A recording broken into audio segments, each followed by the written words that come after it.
Sir നമസ്കാരം. Palestine സ്വതന്ത്ര രാഷ്ട്രമാകട്ടെ എന്ന് അനുകൂലിച്ചുകൊണ്ട് ഫ്രാൻസും ബ്രിട്ടനും ഉൾപ്പെടെയുള്ള രാജ്യങ്ങളൊക്കെ ഇപ്പോൾ മുന്നോട്ട് വരുന്ന ഒരു കാഴ്ച നമ്മൾ കാണുന്നുണ്ട്. അതുപോലെ തന്നെയാണ് പലസ്തീൻ എന്ന രാഷ്ട്രത്തെ നമ്മളും, അതായത് ഭാരതവും അംഗീകരിക്കുന്നുണ്ട്. ഇത് ഇന്ത്യയും ഇസ്രയേലും തമ്മിലുള്ള ഒരു വാഗ്വാദത്തിന് അല്ലെങ്കിൽ ഒരു സ്വരച്ചേർച്ചയ്ക്ക് കാരണമാകുമോ? ഇപ്പൊ ഈ വാർത്താ മാധ്യമങ്ങൾ, ദേശീയ മാധ്യമങ്ങൾ പാലസ്തീന്റെ വിഷയത്തിനകത്ത് ഫ്രാൻസ് ആദ്യമേ അഭിപ്രായം പറഞ്ഞു, ബ്രിട്ടനും അതേ അഭിപ്രായം തന്നെ പറഞ്ഞു. ഞങ്ങൾക്ക് പാലസ്തീനെ സ്വതന്ത്ര രാജ്യമായിട്ട് അംഗീകരിക്കാൻ പറ്റും, അല്ലെങ്കിൽ അതിന് തീരുമാനിച്ചിരിക്കുന്നു, ഫ്രാൻസ് അങ്ങനെ തീരുമാനിച്ചിരിക്കുന്നു. അപ്പൊ അതിനകത്ത് അതൃപ്തി രേഖപ്പെടുത്തി. പറഞ്ഞതുപോലെ ഇസ്രായേൽ, അമേരിക്ക അതൃപ്തി രേഖപ്പെടുത്തി.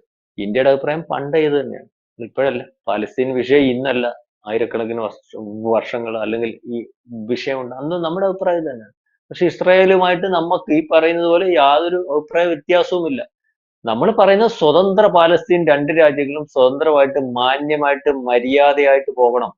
ഈ പറയുന്ന ഇപ്പോഴത്തെ ഹമാസുകാരന്റെ പാലസ്തീൻ എന്നതിന്റെ ഭാഗമെന്ന് പറഞ്ഞ് ഇസ്രായേൽ എന്ന് പറയുന്ന ഒരു രാജ്യത്തെ, ഒരു ജൂതരാജ്യത്തെ ഏതെങ്കിലുമൊക്കെ മൗലികവാദത്തിന്റെയും മതമൗല്യവാദത്തിന്റെയും ഒക്കെ പേര് പറഞ്ഞ് ഇല്ലാതാക്കുന്ന സമീപനവും അതിർത്തി കടന്നുള്ള തീവ്രവാദ പ്രവർത്തനവും ഒരു രാജ്യത്തിന്റെ ഇതും അല്ലെങ്കിൽ അനുവദിക്കാൻ പറ്റത്തില്ല.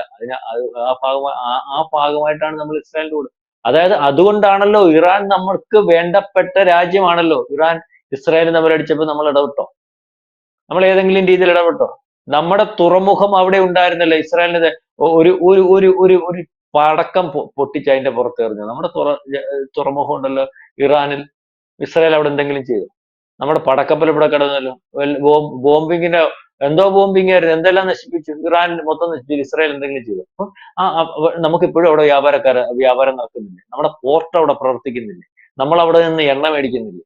പക്ഷെ നമ്മൾ ഇവിടെ അവർക്ക് യുദ്ധം ചെയ്യാൻ വേണ്ടിയുള്ള ആയുധങ്ങൾ ഇവിടെ പണിഞ്ഞ് ഈ യുദ്ധം തുടങ്ങി അന്ന് തൊട്ട് കപ്പലുകളിൽ കോടാനുകോടിയുടെ സാമഗ്രികൾ നമ്മൾ കയറ്റി അയച്ചുകൊണ്ടിരിക്കുക, ബുള്ളറ്റ് പ്രൂഫ് ജാക്കറ്റ് ഉൾപ്പെടെ.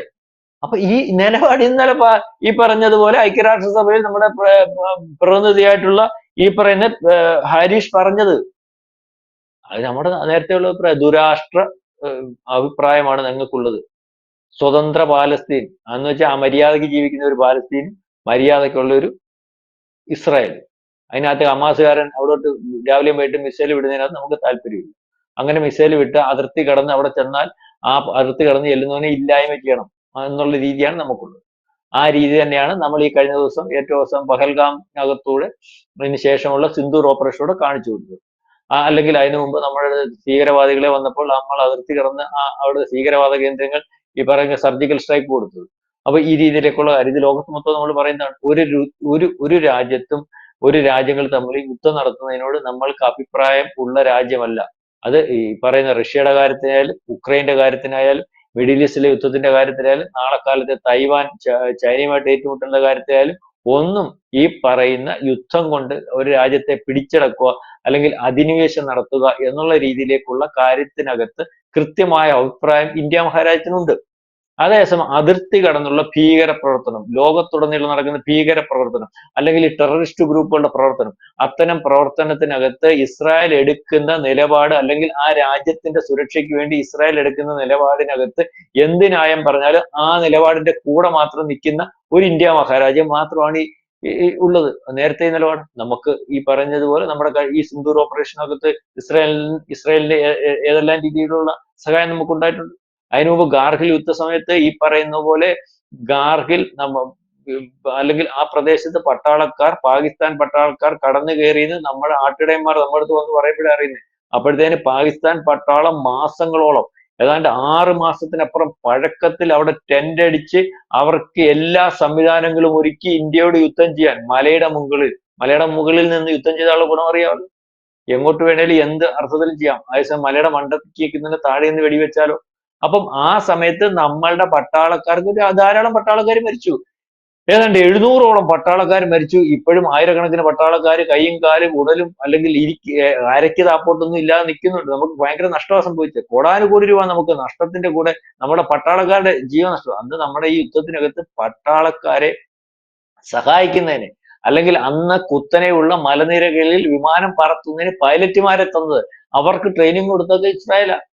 മനസ്സിലാവുന്നുണ്ട്. അപ്പൊ ഇപ്പോഴും എപ്പോഴും നമ്മളുടെ കൂടെ അവരുണ്ട്. അപ്പൊ ഈ തീരുമാനമൊന്നും ഈ പറയുന്ന ലോക അല്ലെങ്കിൽ അന്താരാഷ്ട്ര മാധ്യമങ്ങൾ ചർച്ച ചെയ്യുന്നത് പോലെ, അല്ലെങ്കിൽ ഈ പറയുന്ന ചില ആൾക്കാരൊക്കെ ചർച്ച ചെയ്യുന്നത് പോലെ ഇസ്രായേലിന് ഒരു പണിയൊന്നും അല്ല. ഇസ്രായേലിന്റെ കൂടെ തന്നെ ഈ തീരുമാനം പണ്ടേ നമ്മൾ എടുത്തിട്ടുള്ളതാണ്. അപ്പൊ ഇത്തരത്തിൽ ഞാനീ പറഞ്ഞത് ഇന്ത്യയുടെ ഏത് അവസ്ഥ വന്നാലും ഈ റഷ്യക്കും ഈ പറഞ്ഞ ഇസ്രായേലിനുള്ള ഒരു ഗുണം, റഷ്യയിൽ പണ്ട് ഈ പറഞ്ഞ റഷ്യക്ക് ഏറ്റവും വലിയ പ്രതിസന്ധി വന്നപ്പോൾ നമ്മൾ അഭയം കൊടുത്തത്. ഇപ്പോഴും റഷ്യക്ക് ആ സ്നേഹമുള്ളത്. കാരണം പണ്ടെങ്ങാണ്ട് അഭയം കൊടുത്തു എന്ന് പറഞ്ഞിട്ട് അത് മറന്നു പോകുന്നില്ല. ഒരു ഇസ്രായേലിന്റെ ഒരു ചിതറിച്ച സമയത്ത് ഇവിടെ വന്ന് അഭയം പ്രാപിച്ച ഈ ജൂതന്മാരെ അന്ന് സംരക്ഷിച്ചു. ആ സ്നേഹം ഇപ്പോഴും കിടക്കുന്നു. അല്ലാതെ റൊണാൾഡ് ട്രംപ് ഇലക്ഷൻ സമയത്ത് വന്നിട്ട് ഈ അമേരിക്കക്കാരുണ്ട് ഈ ഭയങ്കര ചതിയന്മാരവന്മാര്. ഈ ട്രംപിന്റെ കാര്യമല്ല, മുമ്പോട്ടങ്ങോട്ട് പരിശോധിച്ചാൽ മതി. അവന്മാരെ കുടിക്കുന്ന വെള്ളത്തിൽ നമ്മുടെ നാടൻ ഭാഷയിൽ പറഞ്ഞാൽ വിശ്വസിക്കാൻ കൊള്ളത്. ഇവൻ ഇവിടെ വന്ന് ജയിക്കാൻ വേണ്ടി ഞാൻ ഹിന്ദുവാ, ഭാരതം എന്റെ രാജ്യമാണെന്ന് ഭഗവത്ഗീത എടുത്ത് തലയിൽ വെച്ച് തുള്ളി മോദിയുടെ പുറകിൽ നിന്ന് ന്യായമൊക്കെ പറഞ്ഞിട്ട് ഇത്രയും കാണിക്കുന്ന പരിപാടിയുണ്ടോ? അവന്റെ മരുമോനും മോക്കും ബിസിനസ്, ക്രിപ്റ്റോ കറൻസിയുടെ ബിസിനസ് ചെയ്യുന്നതിന് വേണ്ടി ഈ പറഞ്ഞ മുനീറെ വിളിച്ച് ചായ കൊടുത്തു, അവന് ചാരായം കൊടുത്തു, അല്ലെങ്കിൽ മറ്റു പലതും ഒക്കെ കൊടുത്തു. അവിടെ ഇപ്പൊ ബിസിനസ് അല്ലെങ്കിൽ പാകിസ്ഥാനായിട്ട് ബിസിനസ് തുടങ്ങാൻ പോവാ. എന്നിട്ട് നമ്മുടെ കൂടെ കെട്ടിപ്പിടിച്ചിട്ട് യുദ്ധം ചെയ്ത പാകിസ്ഥാനെ നിന്നെ കാണിച്ചു തരാമെന്നൊക്കെ പറഞ്ഞിട്ട് അവന്റെ യുദ്ധബേസ് അവിടെ ഉണ്ടായിരുന്നു. നമ്മുടെ പ്രധാനമന്ത്രിക്ക് അറിയാവേ. ഈ നമ്മൾ അടിച്ച് വിട്ട അല്ലെങ്കിൽ ഈ ബേസ് ഉണ്ടല്ലോ, അല്ലെങ്കിൽ വ്യോമ ബേസ് ഉണ്ടല്ലോ, പിന്നെ അന്നേരം വലിയ അമേരിക്ക പറഞ്ഞു അവിടെ അടിക്കില്ലേ, ഞങ്ങളുടെ പിള്ളേരെ അവിടെ ഇരിക്കുന്നത്. നമ്മൾക്കറിയാം നമ്മുടെ ഇന്റലിജൻസ് എന്തോ മോശമാണ്. ഇയാൾ വിചാരിച്ചത് ഞങ്ങൾ പാത്തിരിക്കുവാണ്. ഈ ഒട്ടകപ്പക്ഷി ആൾക്കാരെ കാണുമ്പോൾ ഓടിയിട്ട് എന്നിട്ട് തല മാത്രം മണ്ണിനകത്ത് പൂഴ്ത്തി പിടിച്ചോണ്ടിരിക്കും. അയാൾക്ക് കാണാൻ പറ്റാത്തതുകൊണ്ട് ലോകത്താർക്ക് കാണാൻ പറ്റത്തില്ലെന്ന് ട്രംപ് വിചാരിച്ച. ട്രംപിന്റെ ഈ ബേസ് അല്ലെങ്കിൽ അന്ന് ഈ ഉണ്ടാക്കി വെച്ചിരിക്കുന്നത് അവിടെ ഇപ്പോഴും പട്ടാളക്കാരെ ഹോൾഡ് ചെയ്യുന്നു, അല്ലെങ്കിൽ അവരുടെ സാധന സാമഗ്രികൾ കിടക്കുന്നതും ഒക്കെ ഇന്ത്യക്ക് അറിയത്തൊന്നുമില്ല. ഇന്ത്യക്ക് അറിയാം. അതുകൊണ്ട് ഈ ഒന്നും അനങ്ങില്ല നമ്മുടെ കൂടെ നിന്നിട്ട് അവിടെ നിന്നിട്ട് അവിടുന്നാണ് ഈ ആണവായുധം ഒക്കെ പ്രയോഗിക്കാൻ പറ്റുന്ന സ്ഥലം അവിടെ നിന്നായിരുന്നു. അവസാനം ഒന്നും കളിച്ചില്ല, നമ്മളെ അടിച്ചു, നമ്മൾ തിരിച്ചടിച്ചു. നമ്മുടെ പ്രധാനപ്പെട്ട കേന്ദ്രങ്ങളിലേക്ക് മിസൈലും ഡ്രോണും മറ്റേതും ബാലിസ്റ്റിക്കും ഒക്കെ പൊക്കിയെടുത്തോണ്ട് വന്ന് അവനെല്ലാം അടിച്ചു കളഞ്ഞിട്ട് അങ്ങോട്ട് തിരിച്ചടിച്ചു കൊടുത്തു. ആദ്യമേ ഈ പറഞ്ഞതുപോലെ അമേരിക്കയുടെ ബേസ് ആയിരുന്നു. അമേരിക്കയുടെ ബേസും അതിന്റെ ഒരു പട്ടാളക്കാരുണ്ട്. പട്ടാളക്കാർ മരിച്ചവരൊന്നും അമേരിക്ക ഇതുവരെ വെളിവിട്ടിട്ട് നാണക്കേട്. അടിച്ചു. അന്നേരമാണ് ഓടി വന്ന് പറഞ്ഞത് അയ്യോ ഞങ്ങള് തോറ്റേ, നിർത്തിക്കുമെന്ന് പറഞ്ഞിട്ട് നമ്മുടെ അടുത്ത് വന്ന് സംസാരിച്ചിരുന്നു. പക്ഷേ അമേരിക്കയെ കൈകാര്യം ചെയ്തുകൊണ്ടിരുന്ന, അല്ലെങ്കിൽ അവിടെ നിന്ന് അഫ്ഗാനിസ്ഥാനിലേക്കൊക്കെ അന്ന് വന്ന ഹെലികോപ്റ്ററും പട്ടാളക്കാരും വിമാനങ്ങളും ഒക്കെ ഹോൾഡ് ചെയ്ത് ആ ബേസ് അവരുടെ കസ്റ്റഡി വെച്ചിരുന്ന, ഒരുപക്ഷെ പാകിസ്ഥാൻ പട്ടാളക്കാർക്ക് പോലും കാണാൻ പറ്റാതിരുന്ന ആ ബേസ് പുനർനിർമ്മിക്കണമെങ്കിൽ തന്നെ 10 കൊല്ലം എടുക്കുന്ന ഇപ്പൊ വിദഗ്ധർ പറയും. അപ്പൊ ആ രീതിയിലേക്കുള്ള അടിയൊക്കെ കൊടുത്ത് നമ്മൾ നിർത്തിയേക്കുക. ഇവൻ വിചാരിച്ചത് പറ്റിക്കാനും അല്ലെങ്കിൽ മറ്റേ ഒന്നുമില്ല. നമ്മളെ മുമ്പിൽ നമുക്ക് സ്നേഹമാണെങ്കിൽ സ്നേഹമാ, നമ്മളെ ഉപദ്രവിക്കാൻ വരരുത്. നമ്മൾ മര്യാദയ്ക്ക് ജീവിക്കുന്നവരാ. ഉപദ്രവിച്ചാൽ ഉപദ്രവിക്കുന്നതിന് ഒരു നടക്കി വിടുന്ന ഒരു പാരമ്പര്യം ഇന്ത്യ മഹാരാജ്യത്തിന്. അതുകൊണ്ടാണ് പലവനും ഇവിടെ പല അധിനിവേശത്തിനും വന്നപ്പോൾ, പല ജാതിയും കൊണ്ട് വന്നപ്പോൾ, അല്ലെങ്കിൽ പലരും ഇവിടെ വന്ന് ക്രിസ്ത്യാനിറ്റി പ്രചരിപ്പിച്ചു, അല്ലെങ്കിൽ പല മുസ്ലിങ്ങളും ഇവിടെ വന്ന് ഒന്നും നമ്മൾ അവരെ എല്ലാം സ്വീകരിച്ചു കൊണ്ടിരുത്തി. പക്ഷെ നമ്മളെ കയറി, നമ്മുടെ രാജ്യത്തെ കയറി, നമ്മുടെ സംസ്കാരത്തെ കയറി, നമ്മുടെ നിലനിൽപ്പിനെ കയറി ഒക്കെ ചൊറിയാൻ വന്നാൽ ഒരു നടക്കും 9 നടക്കും വിടുന്ന ഒരു പാരമ്പര്യം സംസ്കാരവും ഉള്ള ഒരു രാജ്യമല്ല ഈ പറയുന്ന ഭാരതം. അതുകൊണ്ട് തന്നെ ഈ പറയുന്ന ഇതേ സംസ്കാരവും അല്ലെങ്കിൽ സഹായിച്ചവരെ മറക്കാത്ത ഒരു സംസ്കാരവും ഒക്കെ ഉള്ള ഒരു വർഗവും ഒരു രാജ്യവും ഒക്കെ ജൂത രാജ്യം. അതുകൊണ്ട് പാലസ്തീന്റെ കാര്യത്തിൽ പണ്ടും ഇതേ അഭിപ്രായം തന്നെയാണ് പറഞ്ഞത്. ആ അഭിപ്രായം പറയുന്നതുകൊണ്ട് ഇസ്രായേലിന് ഒരു കുഴപ്പവും വരുമെന്നുള്ള ധാരണ ഇസ്രായേലിന് ഒരിക്കലും ഇല്ല. ഇസ്രായേലിന് കുഴപ്പം അടിസ്ഥാനപരമായിട്ട് വരുന്ന ഒരു കാര്യത്തിന് നിന്നുകൊടുക്കുന്ന ഒരു രാജ്യവുമല്ല ഇന്ത്യ. പ്രത്യേകിച്ച് 2014 ശേഷവും മോദിയുടെ വരവിന് ശേഷം. പണ്ട് ഈ കോൺഗ്രസിന്റെ കാലത്തൊന്ന് മാറ്റി നിർത്താനും അല്ലെങ്കിൽ അംഗീകരിക്കാതിരിക്കാനും ഒക്കെ നോക്കി. അന്ന് RSSന്റെ കെയർ ഓഫിൽ 4 RSSന്റെ പ്രധാനപ്പെട്ട ആൾക്കാരാണ് ഈ പറയുന്ന രാജ്യത്തെ ഇന്ത്യയെ കൊണ്ട് അംഗീകരിപ്പിച്ചത്. അതിന്റെയൊക്കെ കഥ പുറകോട്ട് കിടപ്പുണ്ട്. അത് ഇസ്രായേൽ.